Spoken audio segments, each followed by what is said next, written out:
Bismillahirrahmanirrahim. Assalamualaikum warahmatullahi wabarakatuh. Berjumpa lagi kita di channel Cerita Sang Legenda. Pada hari ini kita akan membahas tentang pengajian Syekh Abdul Qadir Al-Jailani pada 9 Jumadil Akhir tahun 545 Hijriah di Ribat. Diriwayatkan dari Nabi Shallallahu Alaihi Wasallam bahwasanya seorang laki-laki datang menghadapnya lalu berkata, "Aku mencintaimu karena Allah Azza wa Jalla." Beliau pun bersabda padanya, "Jadikan bala cobaan sebagai jubah, jadikan kefakiran sebagai jubah. Karena engkau ingin bersifat sepertiku, maka sifatilah dirimu seperti sifatku.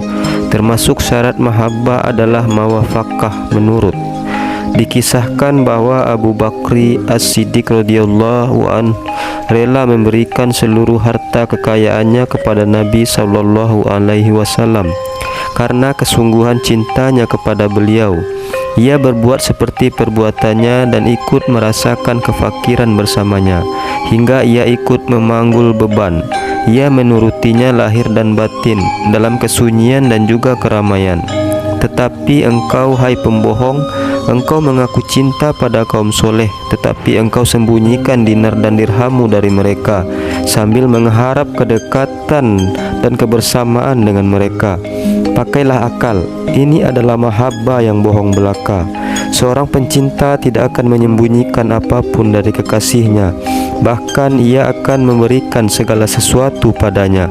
Kefakiran sudah melekat pada diri Nabi Shallallahu Alaihi Wasallam dan tak pernah meninggalkannya. Beliau bersabda, "Kefakiran lebih cepat mengantarkanku kepada zat yang mencintaiku, Allah Ta'ala, daripada aliran air ke muaranya."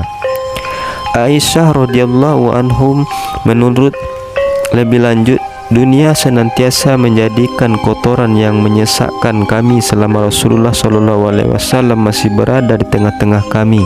Selepas beliau meninggal, dunia mengalir pada kami dengan derasnya.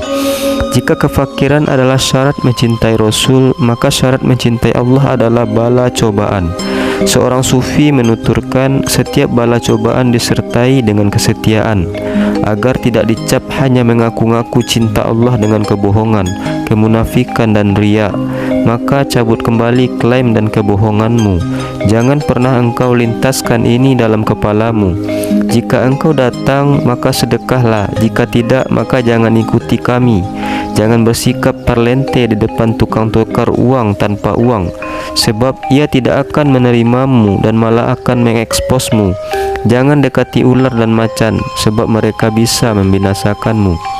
Jika engkau seorang pawang, bolehlah kau dekati ular itu. Dan jika engkau sudah memiliki kekuatan, maka dekatilah macan itu. Jalan menuju Al-Haq Azza wa Jalla membutuhkan kejujuran, kesungguhan, siddiq dan cahaya ma'rifat.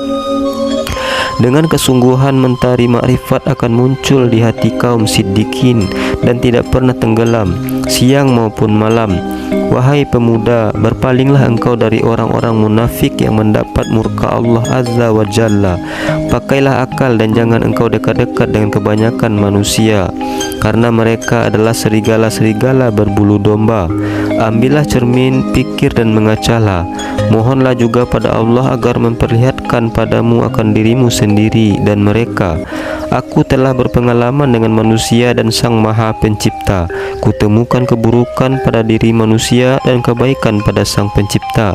Ya Allah, selamatkanlah kami dari keburukan perilaku mereka dan anugerahkan pada kami kebaikan-Mu di dunia dan akhirat. Aku tidak menginginkan kalian demi kepentinganku, melainkan demi kepentingan kalian sendiri. Aku hanya membuat simpul pada tali kalian, dan aku tidak mengambil apa-apa dari kalian kecuali demi kemaslahatan kalian. Aku sudah memiliki sesuatu yang telah diperuntukkan khusus bagiku, dan tidak kubutuhkan apa yang aku ambil dari kalian. Aku hanya tinggal bekerja atau bertawakal pada Allah Azza wa Jalla. Aku tak pernah mengharapkan pemberian kalian, sebagaimana orang munafik yang ria berpasrah diri pada kalian dan melupakan Tuhannya.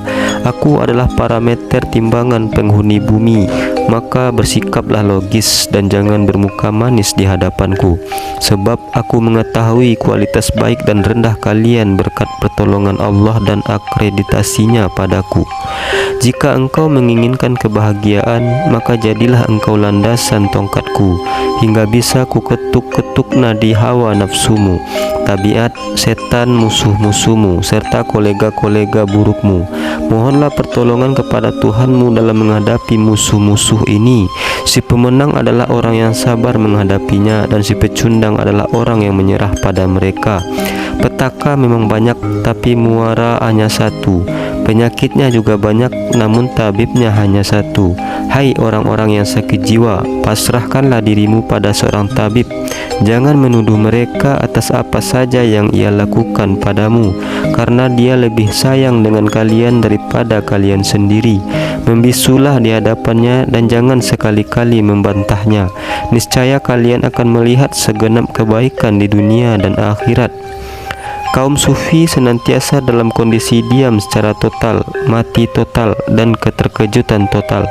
Jika hal ini telah sempurna mereka jalankan dan mereka pun masih terus menjalaninya, maka Allah akan membuat mereka bicara kembali, sebagaimana Dia membuat bicara benda-benda mati pada hari kiamat. Mereka tidak berbicara kecuali jika dititahkan untuk bicara. Mereka juga tidak mengambil jika tidak diberi. Tidak pula mereka bergembira jika tidak digembirakan. Hati mereka memang sudah menyamai hati para malaikat. Allah Ta'ala berfirman, mereka tidak mendurhakai Allah terhadap apa yang diperintahkannya kepada mereka dan selalu mengerjakan apa yang diperintahkan. Mereka telah menyamai derajat malaikat, bahkan setingkat lebih tinggi berkat makrifat pada Allah Azza wa Jalla dan pengetahuan terhadapnya serta terhadap para malaikatnya. Para pembantu dan pengikut mereka banyak menyerap manfaat dari mereka, sebab terdapat hikmah yang memancar deras di hati mereka. Hati mereka terjaga dari segala petaka, karena petaka hanya sampai pada anggota badan, struktur tubuh dan nafsu mereka, serta tidak pernah sekalipun mencapai hati mereka.